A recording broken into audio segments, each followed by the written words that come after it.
Questions for Jayden?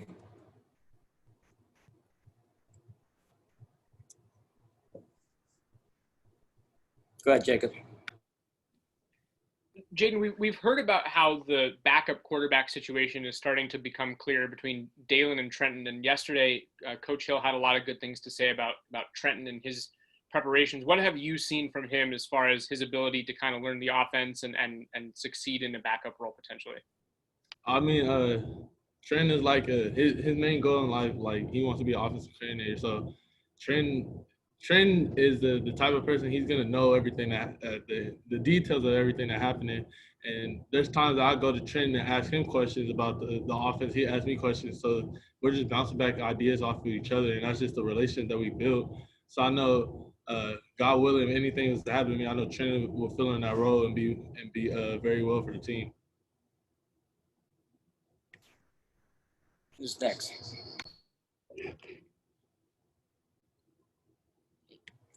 Alex. Hey, Jayden, with being in year 2, now being a captain, with having a lot of incoming, freshmen as weapons, does it kind of feel like you're a bit older than just like a second-year quarterback like that? And what's it sort of like having those younger weapons to sort of teach and help you along the way? I mean, I wouldn't say like I feel like older, but I do feel like I'm a sophomore. Feel like I'm more mature. Having the playing experience last year on the offensive side, just skill position wise, it's like okay, well, we got all the young guys in skill position wise. The only people that have the playing experience played the college football season fully is me and Frank. So we kind of take that role upon like, okay, we got to teach the guys that haven't played the ropes of how to handle the ins and outs of everything that's going on. Hode? So, Jayden, now that the pads have come on, and I know it's not exactly life tackling, at least not for long periods of each practice, but the physicality aspect of the offense, how much have the coaches been really preaching about that, and how content are you at this point with the offense being as physical as you want it to be in 2020? I mean, the coaches, they preach that every day, most physical team wins. There's times, the defense comes and punches in our mouth. So we just got to bounce back and we got to go harder. And that's what we feel like we did today. The day defense punches in our mouth with the physicality. So we came back today.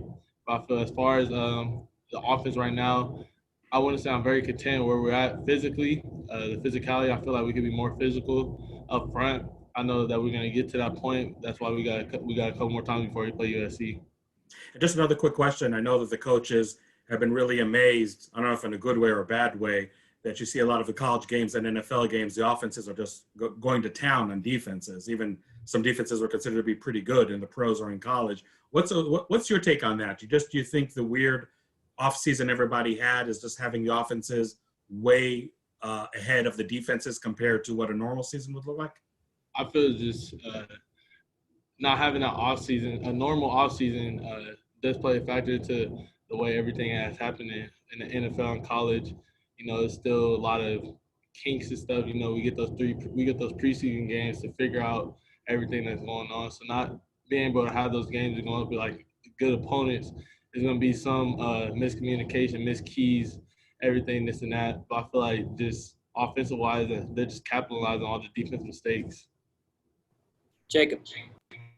Jayden, over the last several days, we've been able to talk to a number of defensive players, and all of them have said that this year, practicing against you guys and the rest of the offense is way more confusing than it was a year ago. There's just a lot more going on for them to be distracted with their eyes. Have you noticed that they look a little bit more frazzled as a defensive unit trying to practice against you than maybe they did a year ago? I feel, yeah, we're always keeping them on their toes. But it was the same. We're going against the defense. They disguise a lot of stuff. And then they give us the different type of looks. So it's helping us to get ready to when we play different teams, because just the different type of shifts and motions we give them keeps them on their toes and they're keeping us on our toes too. Alex. Throughout the week of practice, has there been a play made by one of the receivers or one of your running backs that have sort of been eye-opening or made you excited going forward? We had a couple plays. I want to say 2 days ago. Johnny Wilson caught a jump ball, against Jack for a touchdown. Frank made a great play against Chase. So just those type of on the deep ball. So just those type of things gets us excited. Running backs being able to break long runs. Even the defense making plays. So I mean, just as a team as a whole, very excited to see what we could do. Alex. Oh, that was my question. Jeff.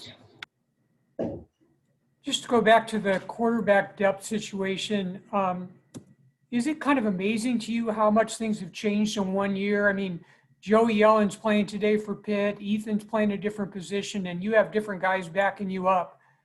Is that kind of amazing even to you, how quickly that's changed? I mean, yeah, me, Trenton, and Coach Anderson, Coach Trey, we joke about all the time. We're the only ones that are left from when we first came in. We first came in, it was me, Ethan, Joey, Dylan Sterling Cole, and then fall, it was me, Trenton, Joey, Ethan, and Burko and Coach Trey. So I mean, just going from last year, just the camaraderie we had as the young guys in the QB room to now, it's different faces, new coach, just different people in the QB room, and only was less is me and Trenton from last year, and be able to see Joey go out there and I don't know what he did today. Hopefully he did all right. I know it was a tough one going against Miami, but being able to see him go out there and perform, get the chance to perform and play, is good for him. Zach.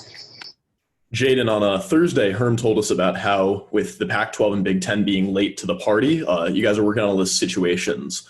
Other than sitting and reporting or Zooms with reporters, what are you doing on Saturdays to stay ready for the season? Always watching football. I mean, that's the main thing. That's all the time you can get to watch football. Always watch the film too. Stay on top of watching opponents, and then communicating with Coach Hill. So I'll watch film, I'll communicate, I like this, or he'll tell me, he likes this, we want to run this, and he'll implement it. And just building that relationship that we had. And then, just staying on top with my receivers also, hitting them up. Jordan Porter's my roommate, so we go play catch. Being able to just do those type of things to stay prepared for the season. Hode. I know when you look at last season, Jayden, that was really kind of a rough season overall for the tight ends. But obviously, we know Zach Hill wants to incorporate that position much more in the passing game compared to last year and even years before that, before you were here. Specific about Curtis Hodges, looks like he's running a lot of first team. What are you seeing from Curtis right now? I see a lot of growth from last year. A lot more consistency. That's the main thing that we harp with him. You just got to stay consistent. It's a lot of growth. He's making those plays. He's making the tuck catches, using that long frame that he has to be able to mismatch. And then we're setting him up for the mismatch against linebackers or the smaller safeties. And then he just got to go out there and make the plays. And as just a follow-up, do you feel that this vision that Zach Hill had of incorporating the tight ends more in the passing game, have you seen that really happening right now in practice? Yeah, most definitely. It's times, we have a tight end run down the middle of the field or even check downs, give them the little option routes so they're able to flourish and mismatch. You watch a lot of the NFL, they got all the mismatch with the tight ends, guys like George Kittle, Darren Waller, Travis Kelce, those type of guys.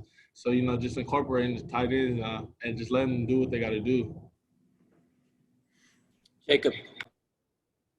Jayden, what have been your biggest observations with the progress of Donovan West? How has he changed since last year, whether that's physically, mentally? What are the differences you've noticed with him so far? Donovan, physically, he got bigger. That's something that was probably one of his goals this past offseason. And then, just he's taking on that leadership role of the O-line. Got different guys that on the O-line that he hasn't played with before. So last year, him being the young gun, him, LD, being able to learn from Cole and them. But this year, he's kind of taking that step on the leadership role, the O-line with the ones group, making the calls, communicating and everything. So that's a lot of growth in the leadership role for him. Cole.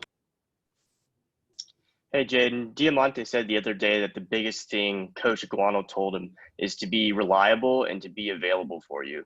So considering your connection with Eno last season, have you seen that so far this fall from the new running back group? Yeah, I mean, you know, they're still trying to figure it out, still trying to learn. That's one thing I did tell them was always just be available, be reliable, you know, because in those situations, that's what me and Eno, that's what we had last year was he was always able to be available and reliable. We always talk in the backfield what he sees before a play. I'll tell him, okay, I'm gonna throw you the ball right here, you know, and just get the ball to him, get the ball to them and let them do what they have to do. That's the main thing. But, you know, we're just building that trust as a running back group, you know, young guys coming in here, haven't played really. So, you know, just being able to talk to them and show them the ropes of how everything is done. Last question to Jeff. I know there's been quite a bit of talk on your team and overall about student athlete voting. And November 3rd, for people who haven't voted, I know that's a day off from practice to do so. Can you just talk about that? Is that something that resonates with you and is important to you? Yeah, most definitely. You know, that's one thing that as a team that we want to do is we all make sure we want to be registered. We're registered to vote and we want to vote. So our voice does matter. And then if we want change, then we have to take step forward to what we want to change. So, you know, voting does matter. I feel everybody should, if you have a voice, if you're able to register to vote and vote, I think you should vote.